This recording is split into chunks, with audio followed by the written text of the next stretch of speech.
Tembesu merupakan salah satu tanaman lokal potensial di wilayah Sumatera bagian selatan. Tanaman ini memiliki tajuk seperti pagoda, dengan daun yang rapat dan hijau sepanjang tahun. Bunga tembesu berwarna putih dan beraroma harum. Buah tembesu muda berwarna hijau, lalu berubah kuning, kemudian berwarna merah setelah masak. Batang tembesu memiliki kulit beralur sedang sampai dalam dan berwarna coklat kehitaman. Pohon tembesu dewasa dapat mencapai tinggi hingga 35 meter dengan diameter 200 cm. Pohon tembesu menghasilkan kayu dengan kelas kuat 1-2 dan kelas awet 1.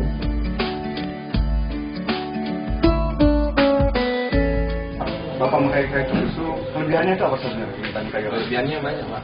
Dia tahan lama. Ini aja sudah dari rumah lama itu lebih dari 100 tahun. Lebih dari 100 tahun? Iya.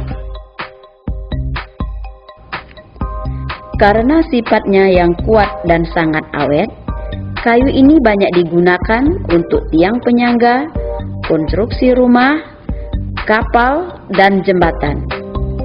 Kayu ini juga merupakan bahan utama ukiran Palembang.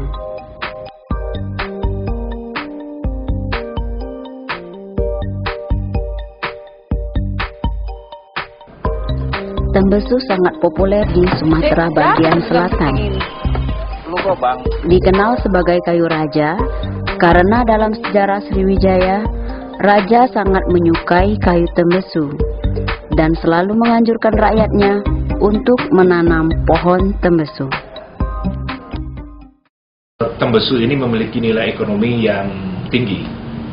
Jadi ini ada kaitannya dengan budaya dan ikatan sejarah dari masyarakat Sumatera Selatan. Dan kita ketahui bahwa banyak ukiran-ukiran dari Palembang ini bahan bakunya sebagian besar dari kayu tembesu. Jadi ini sangat wajar bila di masa sekarang ini pemerintah daerah menggalakkan penanaman tembesu sebagai ciri khas wong Kitogalo. Jadi tembesu adalah tanaman milik Kitogalo. Pohon tembesu biasa dipelihara oleh masyarakat, terutama yang tumbuh di sela-sela tanaman karet, kopi, atau tanaman kebun lainnya.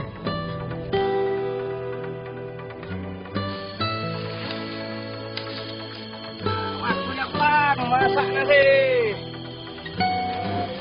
Nah, yang di masyarakat di Oku Timur itu sebesar 24 ya.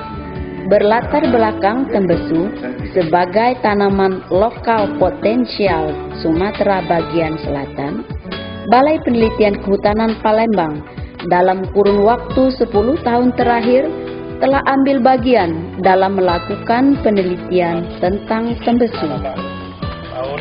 Beberapa iptek telah dihasilkan, di antaranya iptek pembibitan generatif dan vegetatif, iptek penanaman dan pemeliharaan, serta iptek peningkatan pertumbuhan tanaman dengan teknik pemangkasan cabang sebagaimana disampaikan dalam materi berikut.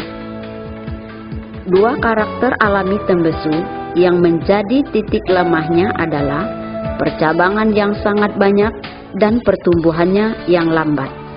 Ini jumlahnya sangat banyak.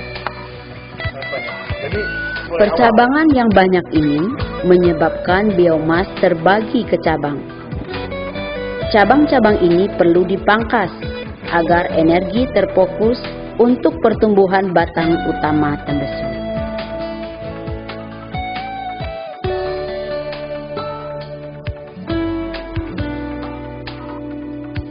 Kita lihat umur tanaman ini baru kita tanam Februari kemarin, artinya baru 4 bulan. Tinggi waktu kita tanam di awal bulan Februari itu sekitar 40 cm pada saat ini setelah 2 bulan dia hampir 60-70 cm. Setelah tanam di tempat terbuka seperti ini, tembusu menghasilkan 8 cabang. Dan nanti di umur 1 tahun itu rata-rata 34 cabang. Artinya apa? Maka skema penanaman tembusu wajib dengan pemangkasan di awal tahun. Ini saja 2 bulan sudah kita saksikan ada 8 cabang yang muncul. Yang pada saat kita tanam belum ada cabangnya ini. Ini tanaman tembusu umur 1 tahun. Tinggi rata-rata hampir 2 meter. Kalau diameter itu rata-rata 2,43 cm. Tembusu itu karakternya dia dalam pertumbuhan awalnya saja sudah menghasilkan begitu banyak percabangan. Satu cabang ini kemudian menghasilkan lagi anak cabang rata-rata 3. Kalau ini kita pangkas, nanti menghasilkan kayu yang relatif bagus dengan tinggi bebas cabang yang sangat tinggi. Dan tidak ada mata kayu ketika kita panen nanti. Artinya apa?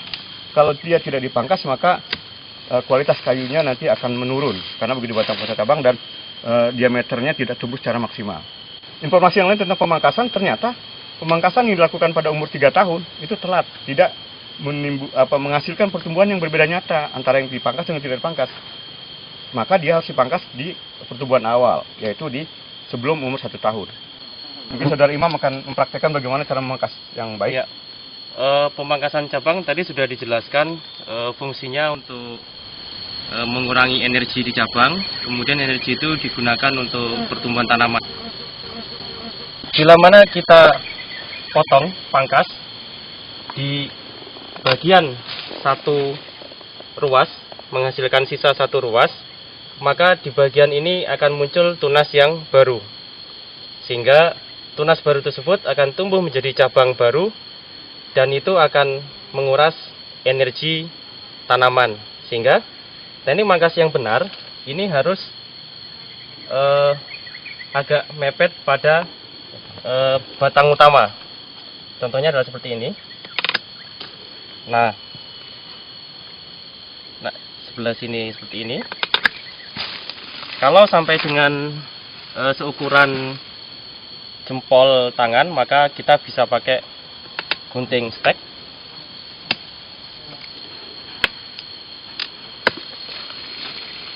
Nah, hasil pemangkasan cabang adalah seperti ini.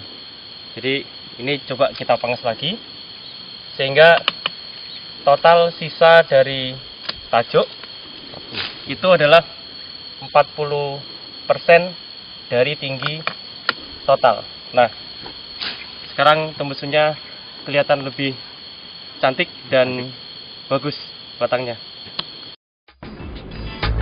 Untuk pohon berukuran tinggi lebih dari 2 meter, kita menggunakan alat bantu berupa gunting pangkas bertangkai atau gergaji pangkas bertangkai.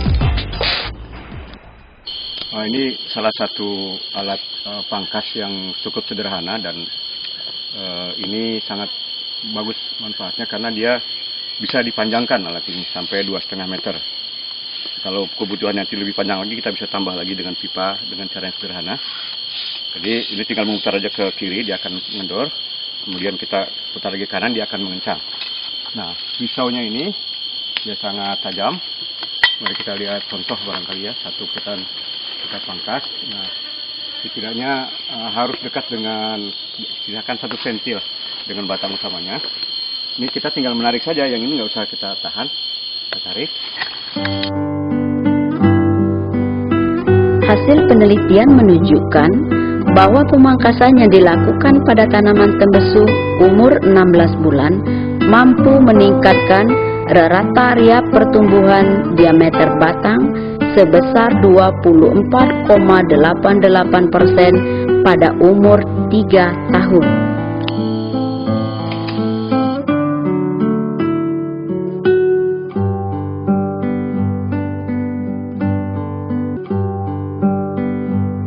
Demikian telah disampaikan deskripsi tentang kayu tembesu sebagai salah satu jenis yang prospektif untuk dikembangkan di Sumatera bagian selatan atau wilayah lainnya.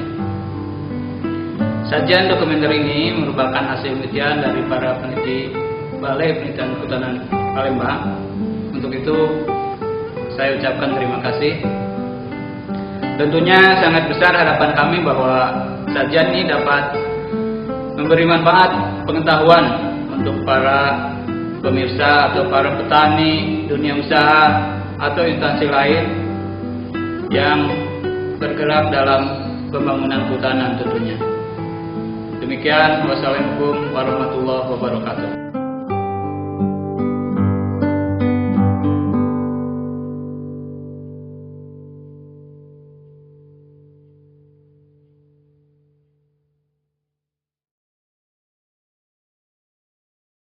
Kami mengharapkan pada pemerintah daerah agar supaya melestarikan kayu tembesu ini, karena sudah langka kayu ini, sulit dicari.